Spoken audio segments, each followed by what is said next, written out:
history-making moment known as first contact. You see this bright line here? That's a signal. But could living, breathing aliens, or even intelligent machines, really make the long journey to Earth? Or if ET sends a message, will we recognize it when it comes? And what are the chances that we'll be the ones to find another civilization first and reach out to them? When it comes to communicating with other worlds, what seems like science fiction today may soon become science fact. Because first contact could happen to the human race much sooner than we think. And in ways we're just beginning to imagine.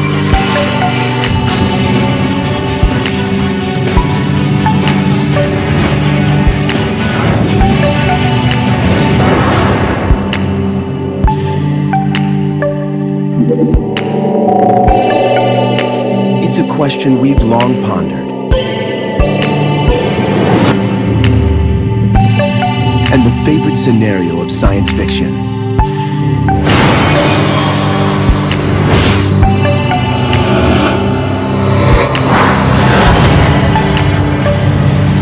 Could living, breathing aliens really just show up on our planet one day? It's the wildest, most exciting, and scariest possibility in the world of first contact. First contact refers to the moment when we humans, for the first time, gain some communication link to alien civilizations that have some means of communicating back to us. It's the moment when we finally engage in the great galactic country club of intelligent life. The search for technological life in our galaxy and in our universe is a spectacular quest, maybe indeed the greatest quest of all of humanity. There's no doubt that a visit from an alien race would be an earth-changing event. If you take a look at great milestones in human history, we have the discovery of fire, the discovery of agriculture, the discovery of writing, mathematics. However, if we make first contact, it tops all of that. The importance of a first contact ranks with the separation of Homo sapiens from the apes. So what are the chances that we'll get to experience this history-making moment? The odds depend on how many advanced alien civilizations might be out there. And to get a handle on that number, researchers turn to a mathematical formula known as the Drake equation. Back in the 1950s, scientists would speculate about what's out there, but there was no handle, there was no mathematical formula to refine our analysis. It was just idle dinner table chatter. Then astronomer Frank Drake had an idea. Why not try to quantify the probability of finding life in the universe? Drake wrote down this very simple equation, which was just to estimate how many societies are out there in our own galaxy, forget the other galaxies, just in our own galaxy that are broadcasting signals that we might pick up, this afternoon. The full Drake equation consists of 7 variables. In simple terms, this equation takes the total number of stars that could be in our galaxy. What fraction of those have planets? What fraction of planets have life? What fraction of those have intelligent life? And finally, what fraction of this intelligent life might be busy sending signals into space? The first reasonable calculation showed that there could be 10,000 planets in our own backyard harboring intelligent life forms. And that created a problem. If there are 10,000 of them, then where are they? Carl Sagan then tried to look at the numbers again, and he came up with numbers like 1 million. And then it became embarrassing. There should be intelligent life forms scattered right in our own backyard that we see every night, but we don't make contact with them. So we had a problem that persists even to today. With such high odds of intelligent life in our own galaxy, it makes sense to give some serious thought to one of science fiction's favorite scenarios. What would really happen if aliens all of a sudden showed up? All movie buffs imagine that there must be elaborate protocols for a possible visitation. What do you do when a flying saucer lands on the White House lawn? What do you do when all of a sudden Moscow and all the great capitals of the earth have flying saucers over them? If the government has a plan for this, they're not talking about it publicly. But even without a top-secret clearance, we know the types of basic steps that will take place. United States Air Force Strategic Command and scientific research groups are already on the lookout for asteroids that could impact Earth. And since they're able to spot asteroids years before they might hit us, one of these groups will see any type of alien craft headed towards Earth long before it arrives. So the government will have plenty of warning as long as the aliens can't hide their approach. Then, once in our atmosphere, jets are scrambled to escort these celestial visitors to a landing site where the event is closely monitored and controlled.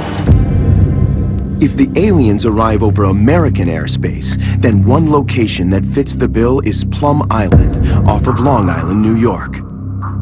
This is where the Department of Agriculture has its Animal Disease Center to isolate and inspect for possible infectious diseases, because that's one of the biggest dangers when ET shows up. Then, scientists from the National Institute of Health and Centers for Disease Control will don biohazard suits to examine the new visitors. This is crucial to prevent the spread of disease either from us or to us. If there were physical contact with alien races, what about disease? What about competing ecosystems? We already have a terrible problem all over the world with organisms fitted to one environment in Asia getting into the Mississippi Valley, or vice versa. These are already called alien organisms. So if there were physical contact, there'd be a whole list of worries. And biological dangers aren't the only concern. The alien ship that's traveled here from across the galaxy has to have a propulsion system more powerful than anything on Earth. So Department of Energy scientists will also rush to the scene to check for hazardous materials.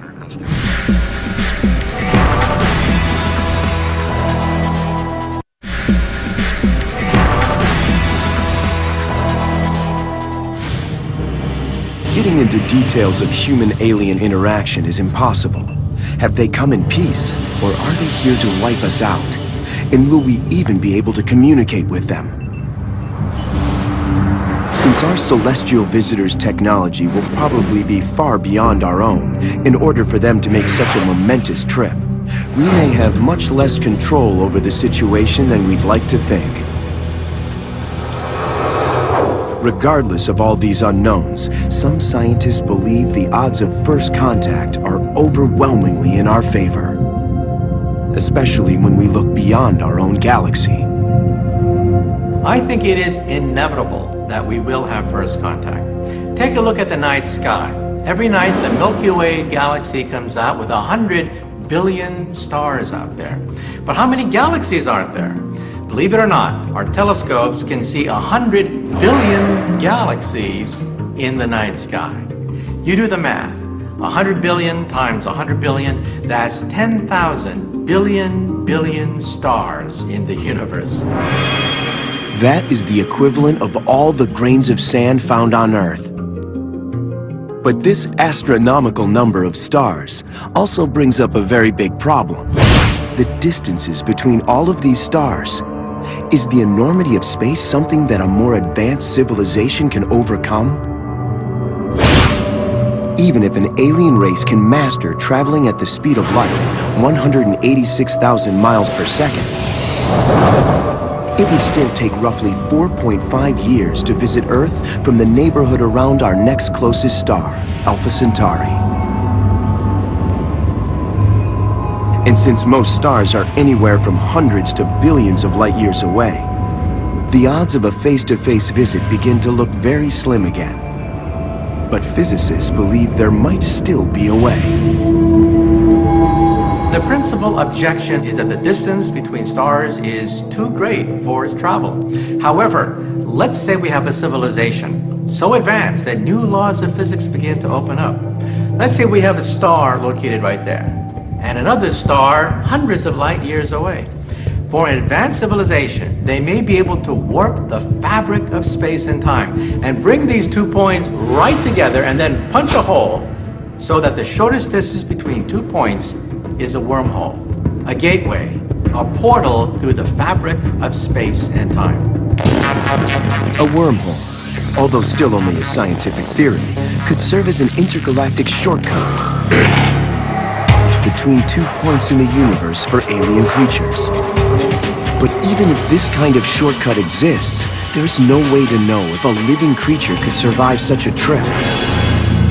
Does that mean our chances for a face-to-face visit are doomed? Not necessarily. That's because some theoretical physicists believe that the most likely form an alien visitor will take won't be a biological creature at all. It'll be a smart machine. I actually think that once you get to a certain technological level, you invent machine intelligence. This, that's a good starter mode. It's a good starter intelligence, but very quickly you make thinking machines. Thinking machines aren't stuck with all the defects that biology offers. And there's a unique type of intelligent machine that seems to have the best chance of pulling off the improbable journey to Earth. It's a very reasonable theory that since our ability to explore with robotic systems is well beyond our ability to explore with people, that the same would be true of an alien civilization. Machines travel in space far easier than biological creatures that need food, air, water, and everything. You can ship them from planet to planet, from star to star very easily. Without the need for life support supplies, an alien civilization could send an extremely intelligent robot to search for life beyond its own cosmic backyard. Still, our universe, and even just our own galaxy, is too large for a single machine, or even hundreds of them to explore. It would take billions of years to travel to every star. But what if this machine was so smart that it could make copies of itself? And what if its descendants could do the same? Then, instead of one machine exploring the cosmos, thousands, and eventually millions of them could tackle the task simultaneously. This seemingly futuristic idea of an intelligent, self-replicating probe was actually imagined here on Earth back in the mid-20th century by Hungarian physicist John von Neumann. A von Neumann probe would need to grab resources readily available in space to replicate itself, such as metals and gases found on asteroids, moons, or planets. So what would one of the... In the world of science fiction, alien machines that arrive on Earth are often huge and powerful, able to squash us like bugs. But if a von Neumann probe actually shows up, we may be the giants, and the probe may be the bug. These could be very compact. They could have nanotechnology and circuits, nanocircuits that are made out of individual atoms. So every part of the von Neumann probe could have the power of a Pentagon supercomputer. So this device could store the entire information content of an entire planet. Nanotechnology is the science of building fully functioning machines on impossibly small scales. From 100 nanometers, meaning 100 billionth of a meter, down to a fraction of a nanometer. For comparison, a single strand of DNA is 2 nanometers wide. This type of compact design offers several advantages over larger alien probes. Fewer raw materials would need to be gathered for replication. The small mass would make things easier on the propulsion system, and such a tiny visitor would likely avoid detection and unwanted attention. And the alien probe builders wouldn't need their technology to be too much more advanced than our own. After just a few decades of nanotechnology engineering, we can already build a functioning microchip smaller than a dust mite. So an impossibly small, smart, self-replicating probe would probably be a piece of cake for an alien civilization more advanced than humans. Especially since there'd be very few parts needed beyond the self-replication unit. First of all, on the top of the von Neumann probe will be an array of antennas by which they can communicate which planets have liquid water, which planets have microbial life, which planets have intelligent life on them. At the bottom, we'll have some kind of propulsion system. But when it comes to a face-to-face visit to Earth by aliens, there is a third option for first contact. It's possible that if an alien is able to make the long journey here,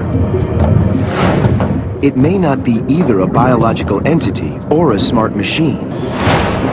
Instead, it may be both, part flesh and blood and part machine. Something science fiction calls a cyborg.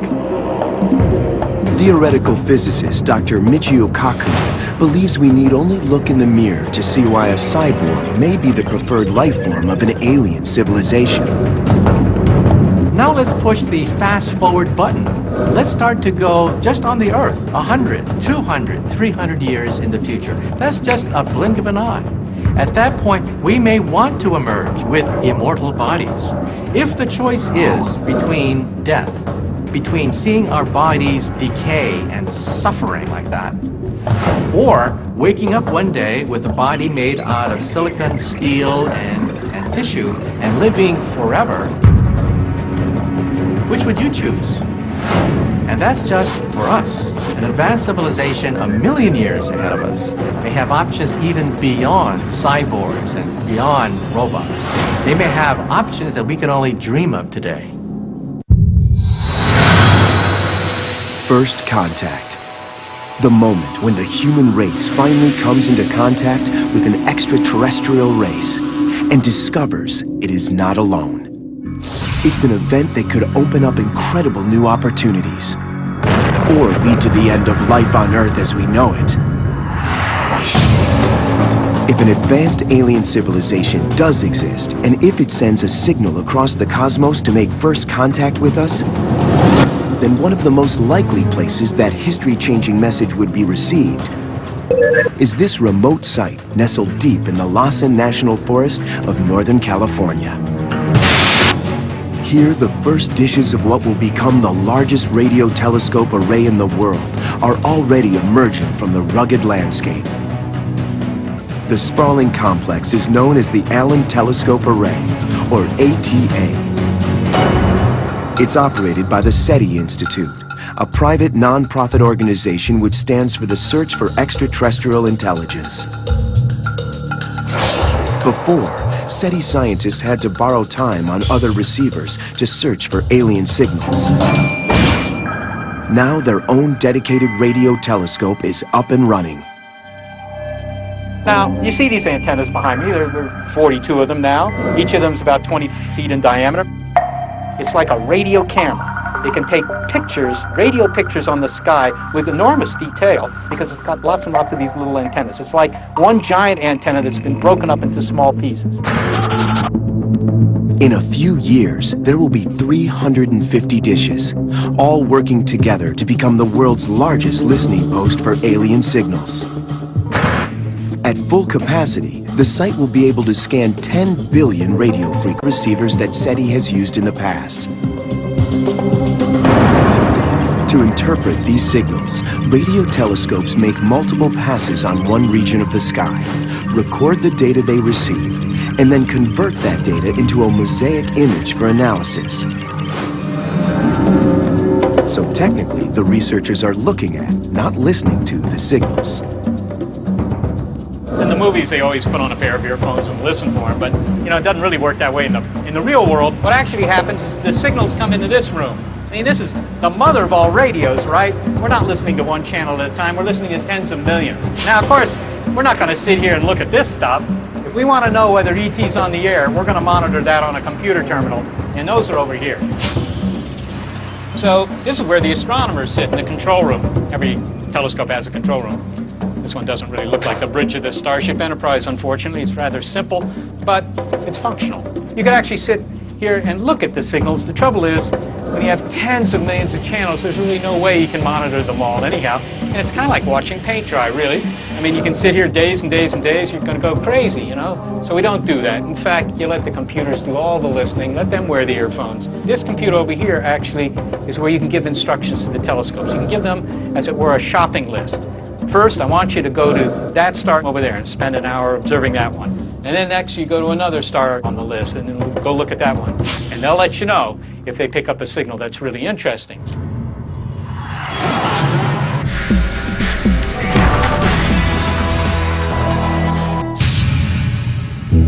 Exploding stars and many other celestial events produce naturally occurring radio signals.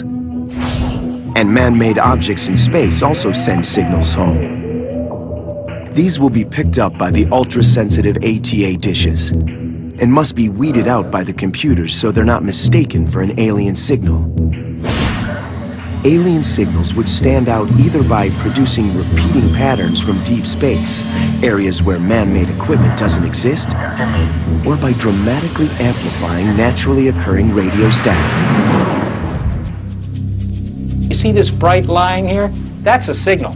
And it starts out at this part of the dial, this frequency, and then it moves up in frequency toward higher frequencies, right, with time.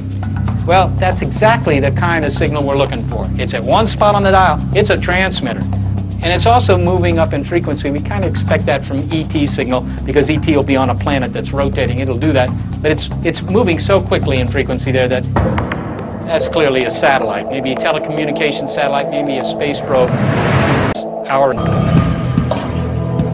But as sophisticated as this new array is, it will only be able to scan a fraction of the stars in our galaxy over its lifetime. About 1 million out of the billions and billions of Milky Way stars. So where could ET be? And how will we know when a real signal comes through? The SETI team is confident they'll be able to spot any life-changing messages after a dramatic event.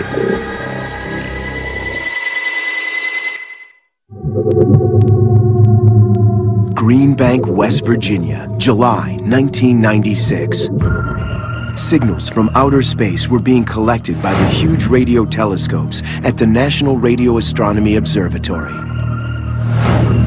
The researchers from SETI, the Search for Extraterrestrial Intelligence, hoped they'd be able to eavesdrop on an alien communication, confirming once and for all that we are not alone, the moment of first contact.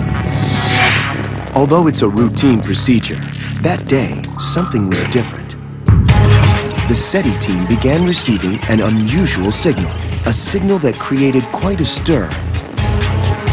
SETI scientists began to run through their predetermined protocols. Step 1. They moved the radio telescope dishes at the observatory slightly off target, then returned them to their original position. If the signal continued during this movement, then they'd know it's a false alarm from something close to Earth, like a satellite. But if the signal was coming from deep space, then even a slight adjustment to the dishes should cause the signal to stop, then return when the dishes are moved back.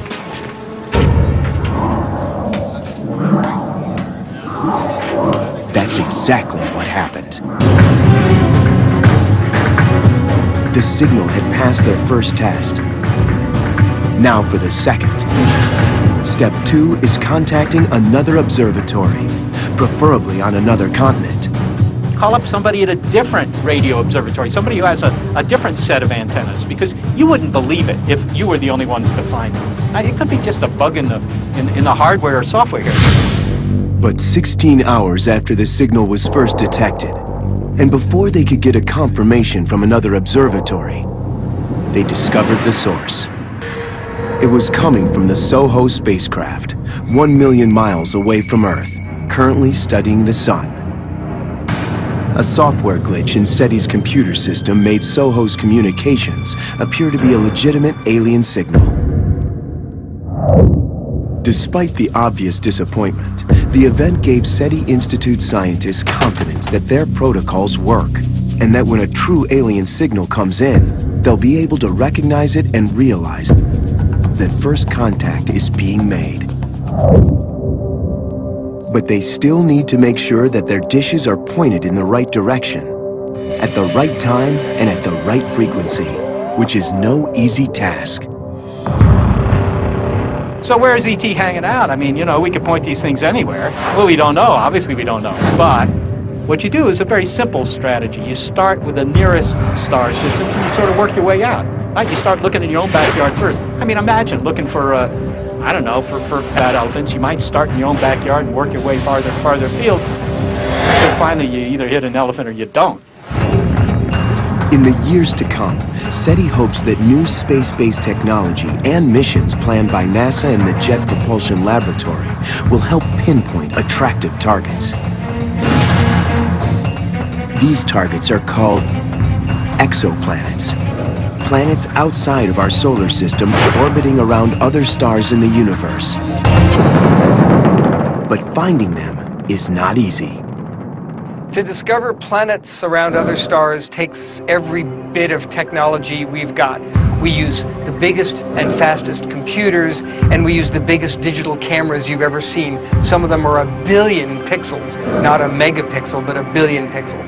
So with all of that technology brought to bear, we are beginning to find these exciting planets around other stars that, frankly, remind us of our own solar system, of home. But current telescope technology only allows us to see rough images of huge gas giants like Jupiter, which has a diameter 11 times larger than Earth. We can't yet see Earth-like planets, but that is about to change.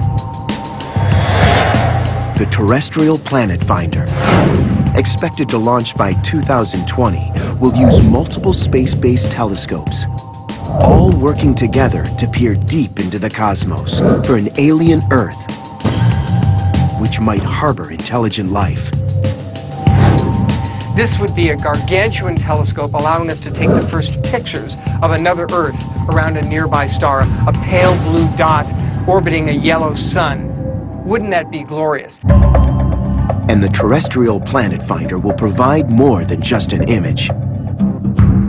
You not only can see if the planet is bluish, telling you there's water on the surface, the prerequisite for life, but moreover, you'd be able to analyze the light from that Earth into all of its colors, blue, green, yellow, and red, even the infrared, telling us the chemical composition of that planet. And the most exciting prospect is to find a planet that has oxygen in the atmosphere. But until the Terrestrial Planet Finder system is ready in 2020, SETI researchers will simply have to hope that the stars they target contain a life-supporting planet nearby.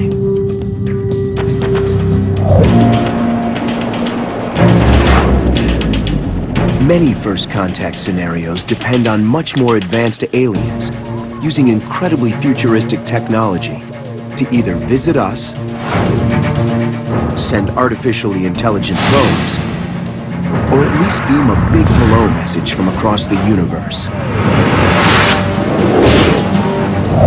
In those situations, we'll just have to hope that they use that old movie line and say, "We come in peace." But what if the responsibility for making first contact falls to us? Are we up to the task? Since our astronauts have only reached the moon, and a manned trip to Mars is still an imposing challenge, the idea of humans visiting other worlds is still the stuff of science fiction. But we do have probes heading off into deep space right now. In 1977, NASA launched the Voyager 1 and Voyager 2 space probes to study Jupiter, Saturn, Uranus, and Neptune. They are now far beyond Pluto, at the very edge of our solar system, and headed for interstellar space.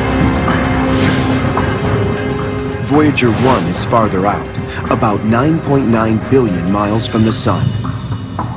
Farther from Earth than any other man-made object. Each probe contains a gold-plated copper phonograph record.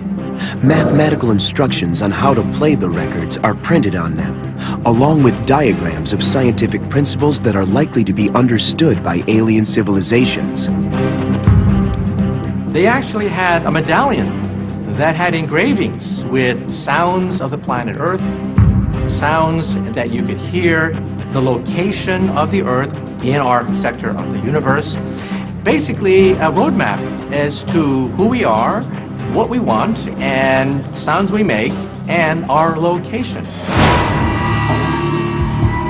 The cryptic messages and basic formulas on the probes were chosen by a NASA committee shortly before the launches to give the best representation of the culture, people, and natural wonders of Earth. As the Secretary General of the United Nations, I send greetings on behalf of the people of our planet. Hello from the children of planet Earth. Bonjour tout le monde. Mae Lakmia. Shalom. Hola y saludos a todos. But these communications also serve as an example of one of the greatest challenges of making first contact. There is no guarantee that they will even understand us. In the same way that we were able to break the code of Egyptian hieroglyphics using the Rosetta Stone, scientists are faced with the challenge of finding a cosmic Rosetta Stone, something that will be understandable, serve as a universal language that both extraterrestrials and humans will be able to tap into. The Rosetta Stone offered a passage in 3 languages, 2 forms of Egyptian and also in Greek. The stone was a breakthrough in decoding ancient Egyptian hieroglyphics, one of the languages on the stone. Since the other 2 languages were understood, they were able to decode the 3rd. Such a tool would be needed for extraterrestrial communication. The usual starting point of an interstellar message, the sort of universal language, the basic building blocks, is to start with mathematical and scientific principles. It seems likely you at least need to know that 2 + 2 = 4. Mathematics is uniform throughout the universe.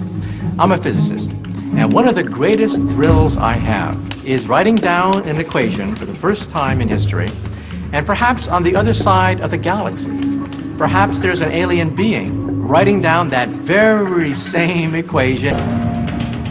So could the Voyager messages, now billions of miles from Earth, be the first cosmic Rosetta Stone making their way toward alien civilizations in the farthest reaches of the universe?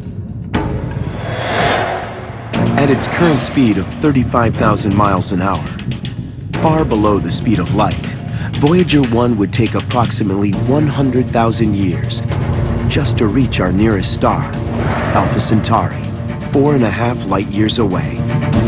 But it isn't even headed in that direction. So the Voyager probes are not good candidates for making first contact. But there is another way that machines of our own making could make first contact for us somewhere out in deep space. It's possible that the people of Earth will be the first civilization to build the von Neumann probe, the intelligent, self-replicating machine that could keep multiplying in order to spread across the cosmos. It is estimated that the computers here on Earth will surpass the thinking capability of the human brain by approximately 2050 and have the ability to process an unthinkable amount of information. At that rate, it makes sense that smart machines may be the ones to make first contact for us in the future. In fact, the groundwork for those types of machines is already underway, changing the ways we explore the cosmos. There are several missions that are using artificial intelligence software right now and operationally on a daily basis.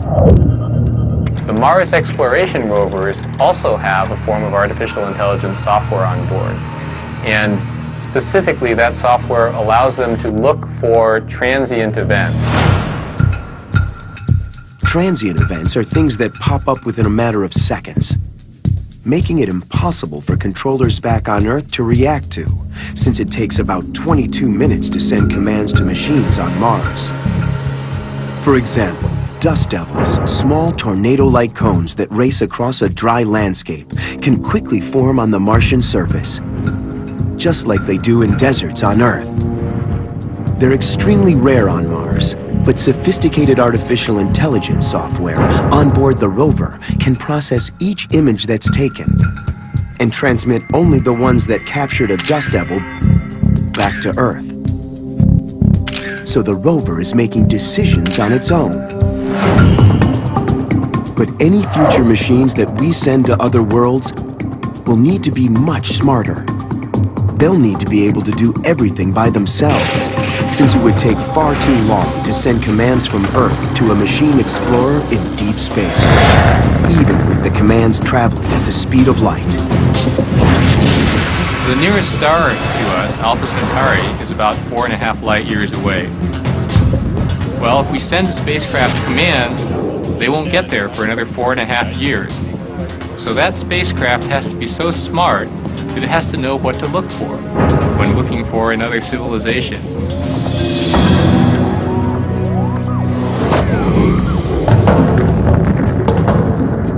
But there are still other ways besides sending astronauts and probes for us to initiate first contact. Because we're not just listening for alien signals. We're already sending our own messages out into deep space. And it's a strategy that some critics believe will lead to the destruction of Earth.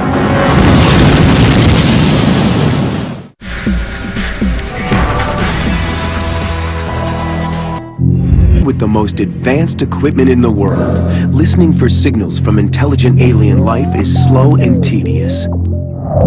As a result, some scientists involved with the SETI effort don't want to wait for first contact. They'd rather initiate it. It's a process known as active SETI, and scientists have already started broadcasting messages in hopes that someone will receive the call. The traditional SETI program is to eavesdrop, listen in on signals between alien civilizations in outer space. Active SETI wants to reach out. They want to advertise our existence. They want to say, here I am. They want to say, this is what our DNA looks like, this is what our body looks like. Here is our exact location among the stars of the universe. Active SETI began at the Arecibo Radio Telescope in Puerto Rico. The dish is currently the largest in the world, measuring more than 900 feet across, the equivalent to almost 3 football fields. It's built inside of a giant naturally occurring sinkhole in a mountain. In 1974, a broadcast left this location with the intent of initiating first contact with an alien world.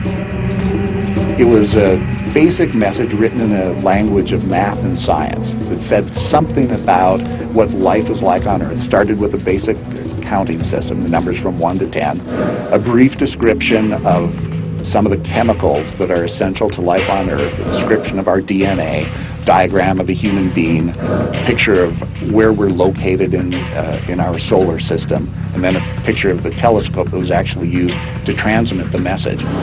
The only problem with that message that was sent from Arecibo is that if we get a reply, it won't be for another 50,000 years. That's because the galaxy that was directly overhead and easiest to target at the time, known as M13, is 25,000 light years away. In hindsight, looking back at the early attempts to advertise our existence to the universe, it was really not a coming out party at all. It was actually a feeble attempt, and these galaxies that we're trying to send messages to, they're up to 25,000 light years from the Earth. A round trip would take 50,000 years. Long after civilizations have risen and fallen on the planet Earth, perhaps a return message will come back maybe a busy signal, we don't know. But I think it was rather naive of us back then to try to announce our presence, our coming out in the Milky Way galaxy. Although there have been more recent attempts at sending messages aimed at much closer targets, active SETI programs generate a lot of controversy. Critics worry that sending a beacon advertising our existence may invite unwanted danger. I think it is a miserable idea for us to advertise our existence without knowing the intentions of these alien civilizations. I mean, if you're a deer in a forest, are you going to blare around and advertise your location to the hunters who are out there?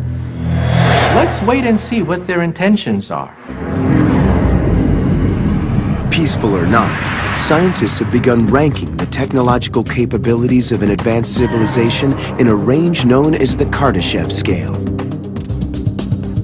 When we scientists gaze in outer space, we don't look for little green men. We look for type 1, type 2, type 3 civilization based on physics and energy consumption. A type 1 civilization is planetary. They consume all the energy that falls on their planet, and a mature type 1 civilization may begin to modify their weather. They may begin to have cities on the ocean. They may be able to control the power of earthquakes and volcanoes. A type 2 civilization has exhausted the power of a planet, and they are stellar. They play with entire stars. Type 3 civilizations are galactic. They roam the galactic space lanes in their starships. They play with black holes at the center of the Milky Way galaxy. They play with entire groups of star systems, and they consume the entire energy output of 10 to 100 billion stars. To put it into perspective, Dr. Michio Kaku theorizes how Earth as it is today ranks on this scale. We are perhaps 100 years from type 1. We're perhaps a few thousand years from being a type 2 civilization, and we're perhaps 100,000 to 1,000,000 years from being type 3.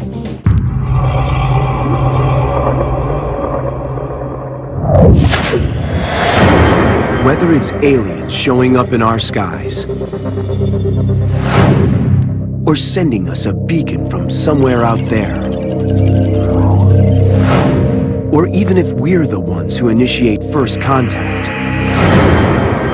there's no doubt that this event will change humanity and our view of the universe forever. We could get an existential shock when first contact takes place. At that point, we'll realize that we're not king of the hill, that perhaps we share our universe with other intelligent life forms, and it could force us to question who we are and how we fit into this larger universe of ours. It could be an epiphany for us. Since first contact could be our salvation by delivering advanced technology to create a better world, or the beginning of the end for the human race,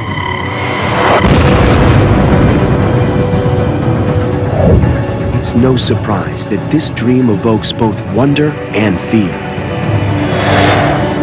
But despite the unknowns, there seems to be a primal urge driving us, a need to prove that we're not alone, a never-ending desire to make first contact.